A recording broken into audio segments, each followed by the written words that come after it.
el segmento Consulta Médica recibimos al doctor Juan Carlos Gallosa, director médico del Centro de Rehabilitación Física del Hospital de la Concepción. Bienvenido a Salud Total. Gracias por la invitación. Con él vamos a hablar acerca de la rehabilitación luego de un derrame cerebral. ¿Cuáles serían esas lesiones cerebrales más comunes que se tratan en este centro de rehabilitación? Pues en el Centro de Rehabilitación del Hospital de la Concepción tratamos lesiones cerebrales agudas, entiéndase derrames cerebrales, pueden ser sangrados en cabeza que requieren operación, pueden ser tumores cerebrales que también requirieron operación o causan algún tipo de discapacidad en los pacientes, y también trauma cerebral luego de accidentes de carro, caídas, etc. ¿Cómo se determina el plan para el tratamiento individualizado para cada paciente con una lesión cerebral? Pues cuando el paciente tiene una lesión cerebral de las que ya hablamos, primero obviamente viene un referido del hospital donde estuvo, los médicos que lo vieron allá, llega a la unidad de rehabilitación de nosotros y entonces el médico fisiatra lo evalúa y en conjunto con los terapistas pues desarrollan un plan de rehabilitación, entiéndase tratar las deficiencias que se puedan encontrar en cuanto a fuerza, en cuanto al habla, en cuanto al tragado, es bien importante, a muchos de estos pacientes se les afecta el tragado. Y entonces se comienza todo ese proceso que también incluye no solamente el trato al paciente, sino el trato a los familiares y a entrenar a los familiares y cuidadores y futuros cuidadores, ¿no?, a trabajar con ese paciente y finalmente, ¿verdad?, ayudarlo durante todo el proceso y transicionarlo al hogar. En el caso de las terapias y técnicas que ofrecen en este Hospital de la Concepción, en el Centro de Rehabilitación, para ayudar a esta recuperación de pacientes con este daño cerebral. Nosotros contamos con varias disciplinas, ¿verdad? El equipo multidisciplinario para atender a estos pacientes es bien amplio. Primero, ¿verdad?, está el médico fisiatra, que soy yo. Está también estos pacientes que reciben terapias intensivas. Intensivas se refiere a varias horas al día, de terapia física, de terapia ocupacional, terapia del habla. También contamos con servicios psicológicos, trabajo social, planificación de alta, y todo este conjunto de personas, ¿verdad?, se encargan de ayudar al paciente tanto en la parte física, emocional, en la salud en general y obviamente en poder integrarse el paciente y el familiar en esta etapa nueva de la vida, que es muy difícil, y lograr una transición segura al hogar.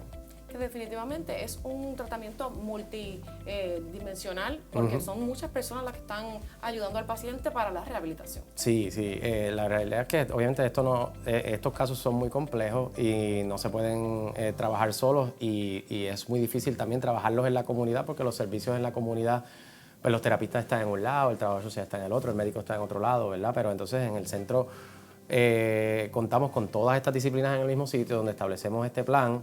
Lo trabajamos por un tiempo determinado y entonces ahí pues, dirigimos a lo que sería el proceso ambulatorio, que ya se puede durar varios meses. Ciertamente hay muchos desafíos que enfrentan no tan solo las personas que tienen el padecimiento, sino los familiares, como lo mencionó. ¿Cuáles serían esos desafíos en este proceso de rehabilitación? Pues imagínense ustedes que estas personas, muchos de ellos son completamente independientes y de la noche a la mañana ocurre este evento cerebral que puede causar una discapacidad desde leve hasta una discapacidad severa, que la persona quede encamada, y entonces ahora esa persona es dependiente para muchas de las actividades del diario vivir, para moverse, para bañarse, para las cosas más sencillas como tan solo virarse en la cama, o lavarse la boca, comer, alimentarse. Pues esos son cambios serios en la vida de cualquier persona y nunca menos importantes de las familias, ¿no? Y entonces ahí es que entramos nosotros para poder ayudar a los pacientes y al entorno familiar a manejar la situación. ¿Qué herramientas entonces le pueden brindar a esos cuidadores para ayudar a sus pacientes, a sus familiares en este proceso?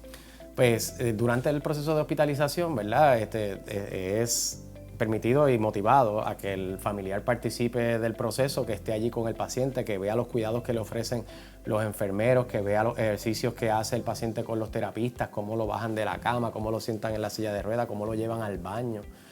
Hay casos más complejos que necesitan una grúa para poder transferirse de la cama a una silla de ruedas, y ese proceso y ese entrenamiento pues, se realiza allí tanto con el paciente como con el familiar.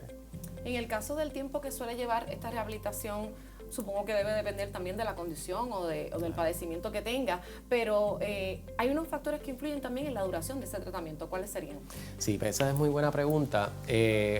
Todos los pacientes son diferentes, todas las lesiones cerebrales son diferentes, Pero es importante que lo que nosotros, ¿verdad? En la unidad de nosotros, el servicio es lo que se llama rehabilitación aguda. Es un servicio que se ofrece en estos primeros días que son bien cruciales cuando el paciente tiene el evento, porque son los días donde más complicaciones hay. Un paciente que que está muy limitado y va a la casa, pues puede desarrollar úlceras, puede desarrollar infecciones. Complicaciones también. Complicaciones que ocurren siempre dentro de estos primeros días después de salir del hospital. Y ahí es donde nosotros entramos a trabajar. Y es una hospitalización que para lo que es la condición puede ser relativamente corta, pues es una hospitalización de 7, 10 días, a veces 2 semanas o por ahí. Y entonces ahora después se transiciona al proceso ambulatorio, donde ese puede durar desde 3 meses, 6 meses o hasta más tiempo. Depende de la condición, claro. De la recuperación, Claro. como el paciente, ¿verdad? Cómo se lo va vaya tolerando, recuperando. claro que sí. Bueno, pues definitivamente ya usted sabe que en el Hospital de la Concepción tenemos el Centro de Rehabilitación Física para cuando usted tenga alguna lesión, alguna recuperación que requiera esta rehabilitación. Usted sabe que lo puede conseguir en el Centro de Rehabilitación Física del Hospital de la Concepción. Y ahora continuamos con más de Salud Total.